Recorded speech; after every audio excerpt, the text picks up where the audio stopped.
प्यारे बच्चों, आप सभी कैसे हो। लर्निंग विद सत्या में आपका स्वागत है। आज की इस कक्षा में हम कक्षा छठी में वन के मार्ग में कविता है जो उसे करेंगे। आपको जैसा कि चित्र में दिखाई दे रहा है, राम लक्ष्मण और सीता हैं, ये वन में जा रहे हैं। ये उस समय की तस्वीर है जब वो राजमहल को छोड़ करके वन में जा रहे थे वनवास के लिए।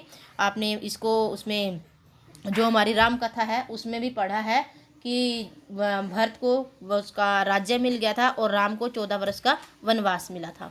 तो ये उस कविता तुलसीदास जी ने लिखी है और इसमें उसी का वर्णन किया गया है कि कैसे वो राजकुमार और वो सीता वन की तरफ जा रहे हैं और उनकी कैसी है जो हालत है उसका वर्णन किया गया है। आओ बच्चे, इसको हम पढ़ते हैं। इसमें छोटी सी कविता है, बड़ी ही सुंदर है। देखें। पुरते निकसी रघुवीर बधु, धीर धरी दय मग में डग द्वे, झलकी भरी भाल कनी जल की, पुट सूखी गए मधुरा अधरवे। फिरी भूजती है चलनो अब केतिक, पर्ण कुटी करी हूँ कित हवे। तिये की लखी आतुरता पिए की, अखिया अति चारु चली जल चवे। तो एक एक शब्द को बड़े ध्यान से पढ़ते हैं। भाषा ब्रज है इसलिए थोड़ा सा हमें मुश्किल लग रही है, वैसे इतनी मुश्किल नहीं है। अब एक एक शब्द को पढ़ेंगे। पुर होता है नगर और निक्सी होता है निकली, बधु होता है बहू, धरी धारण करके, धीर धैर्य, दय रखना, और मग होता है रास्ता, डग होता है कदम, द्वे द्वे का मतलब होता है दो, और झलकी झलकी मतलब दिखाई दी।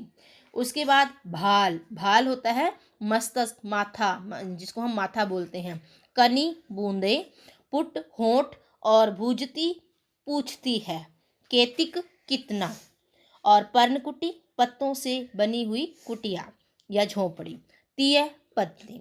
अब हम इसका हिंदी में क्या मतलब होगा वो हम इसका समझेंगे। कवि कहते हैं, जो कवि हैं उनका नाम है तुलसीदास जी। तो वो कहते हैं कि श्री रामचंद्र की पत्नी सीता जी नगर से, मतलब जो उनका महल था, नगर था, जो राज्य था, उससे वन के मार्ग में बहुत धैर्य धारण करके निकली। मतलब आप ये देखिए, वन को जाने के लिए बड़ा ही पेशेंस रखना पड़ता है, तभी तो वो इतना धैर्य धारण करके आराम से राज्य से निकल रहे हैं। वन के मार्ग में अभी वे 2 कदम ही चली थी कि उनके माथे पर पसीने की बूंदें हैं जो वो छलकने लगी। उनके मधुर होठ भी सूख गए।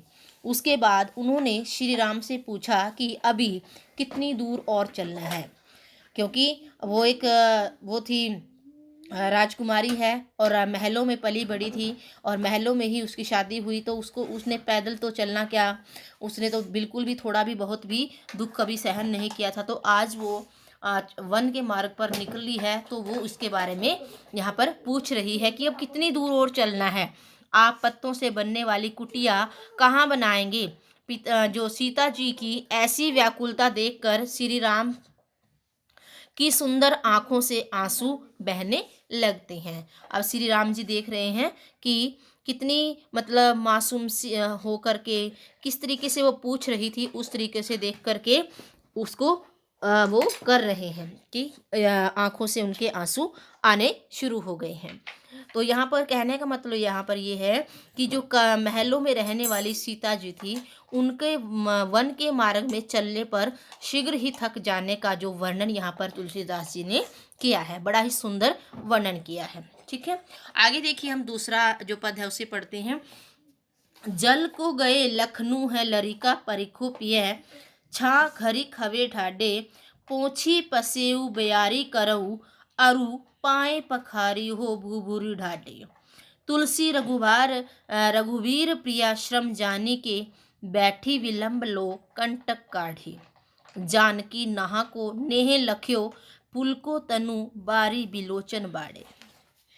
तो इसके पहले हम मीनिंग देख लेते हैं कि इसका मीनिंग क्या है। लड़का लड़का, परिखो प्रतीक्षा करना, और छाहा छाया, और ढाडे खड़े होना, घरिक कुछ देर, पसेऊ पसीना, भूभरी गरम रेत, विलंब देर, कंटक काढ़ा कांटा काढ़ना निकालना, नहा स्वामी, स्वामी यहाँ पर श्री राम के लिए प्रयोग किया गया है, पति है जो उनके लिए। लख्यो देखकर, बारी बारी होता है जल, आंसू रूपी जल। बिलोचन नेत्र,